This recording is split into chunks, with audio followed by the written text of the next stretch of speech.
Hoy es 1 de marzo del 2025. Te doy la bienvenida al canal. Si eres nuevo, te invito para que te suscribas y actives la campanita. Hoy ya estamos en el día número 60 de nuestra lectura bíblica. Y estas son las lecturas que tenemos para el 1 de marzo del 2025. Aquí lo que estoy haciendo es el calendario. Siempre lo imprimo y lo recorto al tamaño del cuaderno que yo esté utilizando. En la parte de la hoja, en el borde, distribuyo, en este caso, pegante transparente, líquido. Me queda de esta forma. Trato de evitar que queden grumitos. Y lo que hago es ponerlo directamente en el cuaderno. De esta forma. Y así voy a tener el registro de las lecturas día a día para poderlas hacer con ustedes en cada uno de los videos que hemos estado haciendo hasta hoy. Para el día de hoy vamos a leer Levítico 14, Salmo 62 y Hechos capítulo 4, versículos del 1 al 22.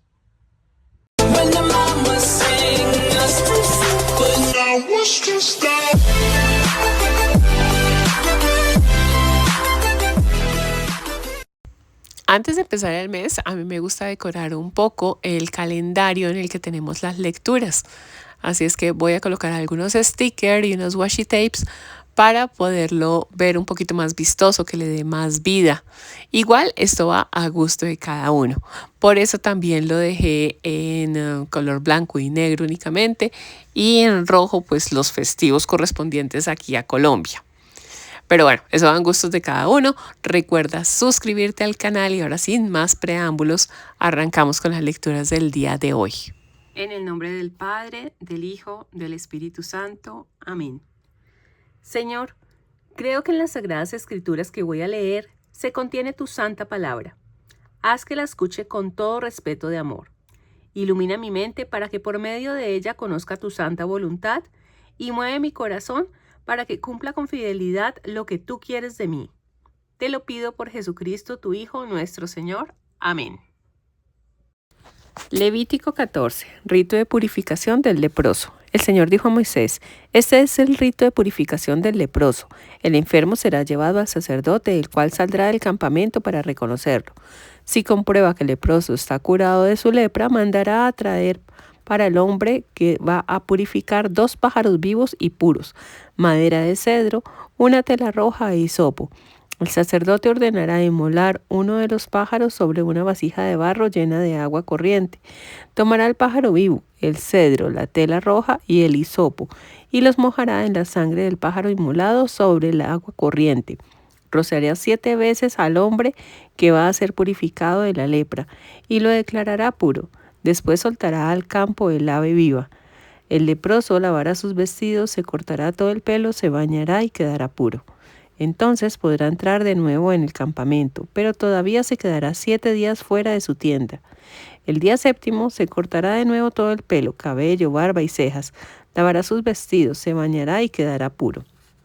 El 8º día tomará 2 corderos sin defecto, una cordera de 1 año sin defecto, 12 kilos de la mejor harina amasada con aceite para la ofrenda y medio litro de aceite.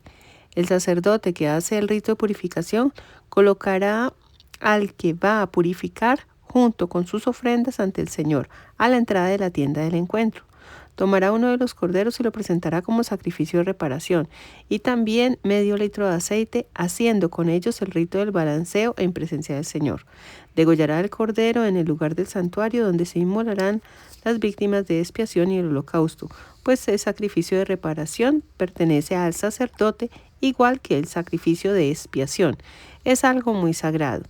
Después el sacerdote tomará parte de la sangre del sacrificio de reparación y untará con ella el lóbulo de la oreja derecha del que se purifica, el pulgar de su mano derecha y el dedo gordo de su pie derecho. Tomará luego medio litro de aceite, echará un poco en su mano izquierda, mojará en ello su índice de su mano derecha y hará con él 7 aspersiones en presencia del Señor.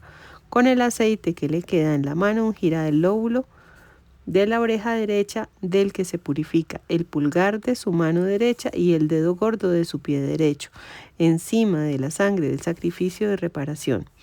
El aceite que aún le queda en la palma de la mano lo derramará sobre la cabeza del que se purifica, y así cumplirá sobre él el rito de expiación en presencia del Señor. El sacerdote ofrecerá entonces el sacrificio de expiación, hará el rito de expiación por el que se purifica de su mancha e inmolará el holocausto. Ofrecerá finalmente sobre el altar el holocausto y la ofrenda, y así cumplirá el rito de expiación sobre el que se purifica, y éste quedará puro. Si el enfermo es demasiado pobre y no tiene los medios necesarios, tomará solo un cordero, el del sacrificio de reparación, para el rito del balanceo y para hacer el rito de expiación, y 4 kilos de la mejor harina amasada con aceite para la ofrenda, medio litro de aceite y 2 palomas o 2 pichones según sean sus posibilidades, uno para el sacrificio de expiación y otro para el holocausto. Lo presentará al sacerdote el 8º día para su purificación a la entrada de la tienda del encuentro, en presencia del Señor. El sacerdote tomará el cordero del sacrificio de reparación y medio litro de aceite y hará con ellos el rito del balanceo en presencia del Señor. Inmolará el cordero del sacrificio de reparación, tomará parte de su sangre y untará con ella el lóbulo de la oreja derecha del que se purifica, el pulgar de su mano derecha y el dedo gordo de su pie derecho.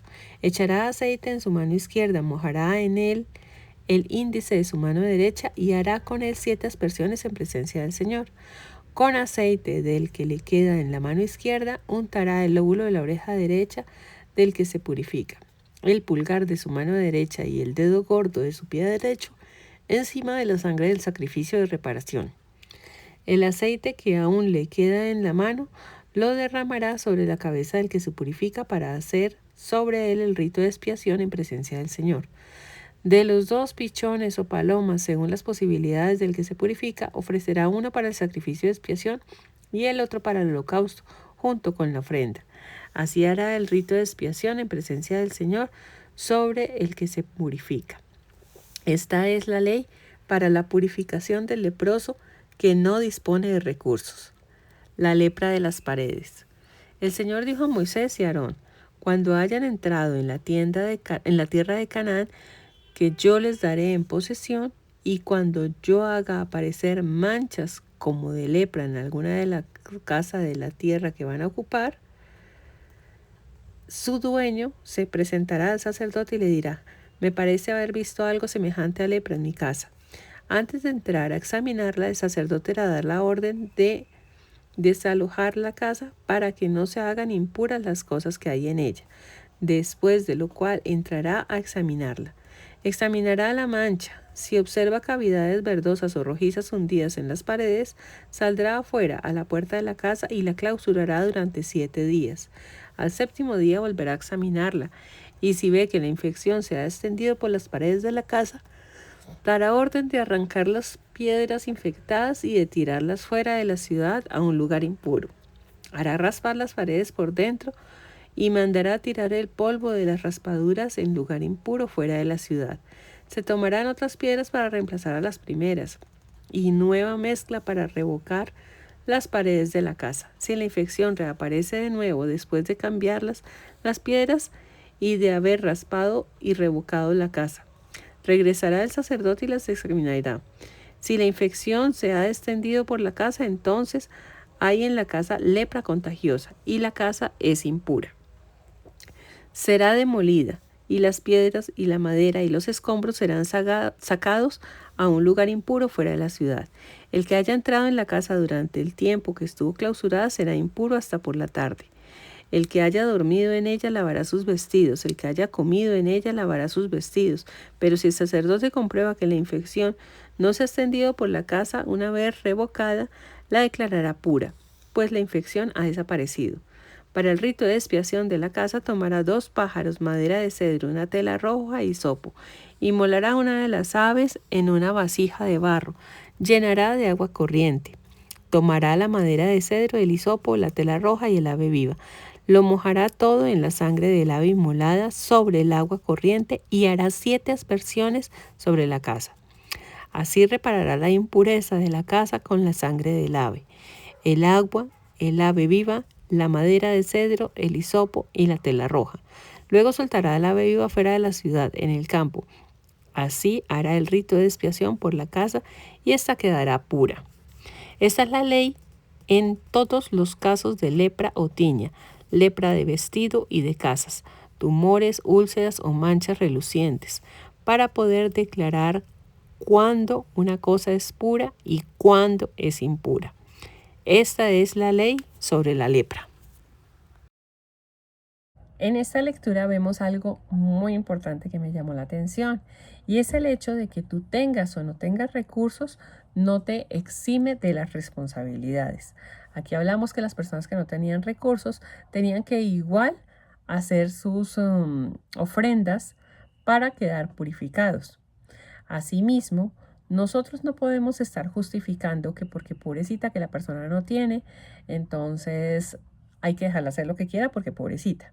Yo tampoco tuve y no le hice daño a nadie. Entonces, el hecho es tener la responsabilidad para saber que llegamos a este mundo y si nosotros queremos, podemos surgir realmente. ¿Que es difícil? Sí, claro que es difícil, no es fácil. Si no, pues entonces seríamos reyes o qué sé yo. Pero el estar romantizando los crímenes es lo que tiene esta sociedad así. Les voy a poner un ejemplo muy simple. Hace poco vi un video del sistema de transporte acá en Bogotá que se llama Zip. Los Zip son unas buseticas que te transportan de un lado a otro según las rutas. Resulta que alguien se entró a esas buseticas o ya tiene su rutina de estar robando los extinguidores. Entonces, cuando alguien lo increpa, le dice que eso que está haciendo no está bien, la respuesta de este ladrón es que sencillamente si no fuera a robar extintores, le estaría robando su celular porque tiene hambre. Pues hasta ahora me entero que uno come celulares o come extintores, pero bueno. Las personas que romantizan este tipo de actos, el que este señor se robe los extintores de los buses, yo le pregunto, en caso de un incendio, si usted está ahí, ¿no le gustaría que hubiera un extintor para apagar ese incendio? En ese momento yo creo que no va a querer muchísimo al ladrón que se robó el extintor y que con él evitó de pronto que apagaran el fuego y que usted muriera en un incendio o que alguien conocido muriera en el incendio. Entonces veamos la magnitud de las cosas y dejemos de estar pobreteando a la gente. Hay muchas personas que nacieron sin un peso en el bolsillo y lograron salir adelante. No se dieron por vencidas, lucharon, se levantaron cada día para poder forjarse un futuro mejor. Y hoy en día, por ejemplo, acá en Colombia tenemos el caso de Mario Hernández, el caso de los dueños de Servientrega y muchos otros tantos casos que nacieron de la nada y se hicieron sus grandes fortunas y se forjaron a pulso. Entonces, nosotros también tenemos que recapacitar un poquito sobre ello. No quejarnos tanto de nuestra situación y luchar por ser cada día mejores. Y no escudarnos con el hecho de que no, es que yo no tengo, no, es que me está yendo mal, no, es que no, es que no, es que no. Porque realmente si a nosotros nos va mal, es porque de pronto algo estamos haciendo mal o no nos estamos esforzando lo suficiente. Entonces, uno, no romanticemos el tema de no tener. Y el tema de que por eso hay que robar y por eso hay que hacerle daño a otros y por eso hay que matar y por eso y por eso y por eso. No, no hay que romantizarlo. Un crimen es un crimen aquí en la Conchinchina y no está bien. No podemos acostumbrar a las nuevas generaciones a justificar este tipo de actos porque si no la sociedad se va a volver completamente invivible. Y lo otro es exigirnos a nosotros mismos para ser cada vez mejores, para ofrecerle a Dios nuestros sacrificios, teniendo en cuenta nuestras posibilidades y un poco más, porque la idea de dar no es lo que nos sobra, sino es aquello que nos hace falta para poder compartirlo realmente con otros. Salmo 62. Solo Dios es mi roca y mi salvación. Al maestro de coro, a Yedutún, salvo de David. Solo en Dios encuentro descanso, de Él viene mi salvación. Solo Él es mi roca, mi salvación y mi fuerza. Jamás seré derrotado. ¿Hasta cuándo atacarán a un hombre para derribarlo todos juntos, como una pared que está a punto de caerse o como a un muro agrietado? Solo piensan en derribarme de mi altura, gozan con la mentira. Con su boca bendicen, pero en su interior maldicen. Solo en Dios encuentro descanso. De Él viene mi esperanza. Solo Él es mi roca, mi salvación y mi fuerza. No seré derrotado. En Dios está mi salvación y mi gloria. En Dios mi roca fuerte y mi refugio. Confíen siempre en Él, pueblo suyo. Desahoguen con Él su corazón. Dios es nuestro refugio. Los hombres no son más que un soplo. Los poderosos una apariencia. Puestos todos en la balanza, pesan menos que un soplo. No confíen en la violencia, no presuman de lo robado. Aunque aumenten sus riquezas, no pongan el corazón en ellas. Una cosa ha dicho Dios, dos cosas le he oído, que de Dios es el poder y propio de ti, mi Señor, mostrarte fiel, que tú pagas a cada uno según sus obras. Este salmo se relaciona bastante con la lectura anterior y vemos cómo si las personas se enriquecen a costillas de otro, es decir, si yo voy y le quito a mi vecino lo que tiene, esa riqueza va a ser plata mal habida, dinero mal habido, cosas mal habidas, y jamás se verá reflejado realmente en mi riqueza interior. Puede que estemos nadando en millones, tal cual como lo hacen muchos mandatarios que tienen arruinados a sus pueblos. Para no ir más lejos, Venezuela, Nicaragua, Cuba, Colombia. Entonces, toda esa riqueza y todo eso que se están robando no hace otra cosa sino ser la perdición completa para esas personas. No caigamos en ello. Más bien, dediquémonos a hacer las cosas bien, al derecho, de tener un alma pura, de tener una vida recta, no para enriquecernos, porque finalmente esas riquezas no se van a ir al hoyo, como digo yo. Al final del cuentas, siempre nos van a comer los mismos gusanos, tengamos o no tengamos dinero. Lo que realmente va a importar en ese momento es las cuentas que vamos a darle a Dios. Y si en ese momento somos ricos de corazón o somos pobres de corazón. Así es que siempre pongamos de primeras a Dios. Dios antes que todo, Dios antes que el dinero, Dios antes que el placer, Dios antes que cualquier otra cosa, Dios antes que mi propia vida. Hechos capítulo 4 versículos del 1 al 22. Perseguidos por el consejo de ancianos. Mientras Pedro y Juan hablaban a la gente, se presentaron los sacerdotes, el jefe de la guardia del templo y los saduceos. Estaban molestos porque enseñaban al pueblo y anunciaban que la resurrección de los muertos se había realizado ya en Jesús. Los arrestaron y los metieron en la cárcel hasta el día siguiente, pues era ya tarde. Pero muchos de los que habían oído el discurso creyeron, y el número de los que creyeron llegó a 5,000. Al día siguiente se reunieron en Jerusalén los jefes de los sacerdotes, los ancianos y los maestros de la ley, Anás, sumo sacerdote, y Caifás, Juan, Alejandro y todos los que pertenecían a la familia sacerdotal. Hicieron comparecer a Pedro y a Juan y les preguntaron, ¿con qué poder o en nombre de quién ustedes han hecho esto? Entonces Pedro, lleno del Espíritu Santo, les dijo, jefes del pueblo y ancianos de Israel, hoy ha quedado sana un hombre enfermo y nos preguntan en nombre de quién se ha realizado esta curación. Pues sepan todos ustedes y todo el pueblo de Israel que este hombre aparece sano ante ustedes en virtud del nombre de Jesucristo Nazareno, a quien ustedes crucificaron y a quien Dios ha resucitado entre los muertos. Él es la piedra rechazada por ustedes, los constructores, que se ha convertido en piedra fundamental. Nadie más que Él puede salvarnos, pues solo a través de Él nos concede Dios a los hombres la salvación sobre la tierra. Al ver la valentía con que se expresaban Pedro y Juan, no salían de su asombro, sabiendo que eran hombres del pueblo y sin cultura. Los reconocían como aquellos que habían acompañado a Jesús. Pero como veían con ellos de pie al hombre que había sanado, nada podían responder. Entonces les ordenaron salir del consejo de ancianos y comenzaron a discutir entre ellos. ¿Qué haremos con estos hombres?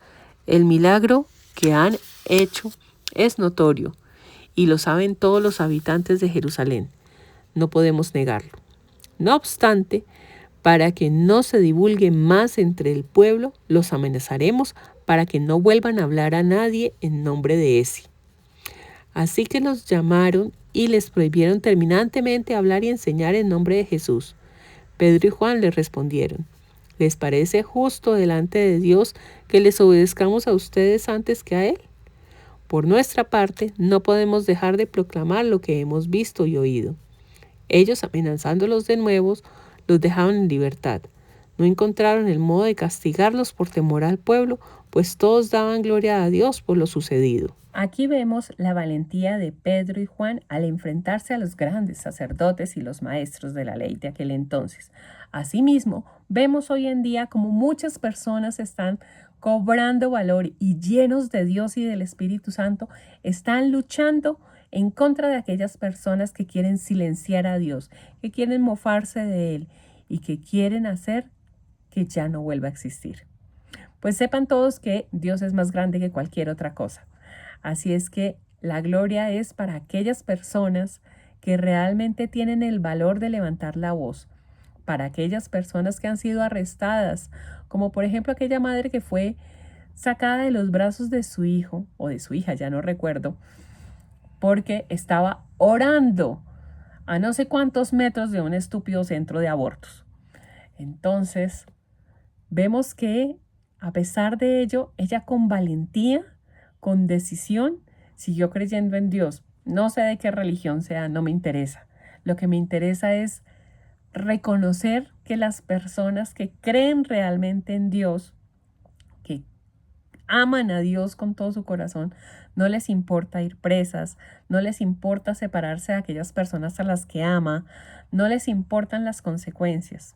Vemos muchas veces, y acá en Colombia también lo hemos visto, cuando las personas que son valientes y hacen sus cadenas de oración se enfrentan a esos degenerados de la congregación LGB, no sé cuántas más, y son escupidos, agredidos, golpeados, y aún así permanecen en pie orando sin contestar. Eso me parece maravilloso. Yo la verdad me saldría de los chiros porque es que mi genio no me da para tanto. Pero es muy bonito ver que hay personas que realmente logran tener esa entereza y Dios los ilumina tanto para que puedan tener esa paz y poderla transmitir.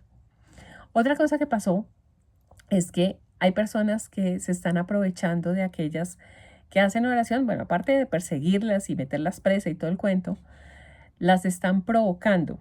Como por ejemplo, yo creo que ya les conté esa historia, esa maña que tienen los del arco iris falso de irse a meter con las personas que están orando. Vean que lo hicieron en una congregación y esta congregación, en lugar de alborotarse, en lugar de responder como cualquier ser humano de pronto lo hubiera hecho, salieron y los abrazaron y hablaron de Jesús y hablaron del amor de Dios y todo esto. Lograron convertir a algunos cuantos. Eso es bueno. Entonces, vemos que Dios no nos ha desamparado, Dios nos sigue teniendo de su mano y hay muchas personas con esa fuerza y ese Espíritu Santo brillando para poder hacer obras majestuosas y poderle decir al resto del mundo que está en contra de Dios, Dios sí existe, Dios está aquí, está vivo con nosotros y por Él vamos a luchar y no nos vamos a rendir y vamos a estar en pie todo el tiempo sin importar las consecuencias y sin importar que nos quieran silenciar. Así es que la invitación es, abramos nuestro corazón realmente y pongámonos a disposición de Dios para que Él ilumine nuestras vidas, nos permita llevar la palabra de Él a más personas y cuando se hagan estas manifestaciones de oración y eso, dejemos la cobardía a un lado y podamos estar del lado de esos valientes, apoyándolos y diciéndolos Dios sí existe y lo que manda Dios es esto y no lo que están mandando los hombres hoy en día. Y finalizamos con la oración de cierre. Gracias, Padre, por las enseñanzas que has querido comunicarme a través de tu santa palabra. Haz que, como buena semilla, prenda en mi corazón como en tierra fértil, para que los frutos sean abundantes en beneficio propio y de mis hermanos. Por Jesucristo nuestro Señor. Amén.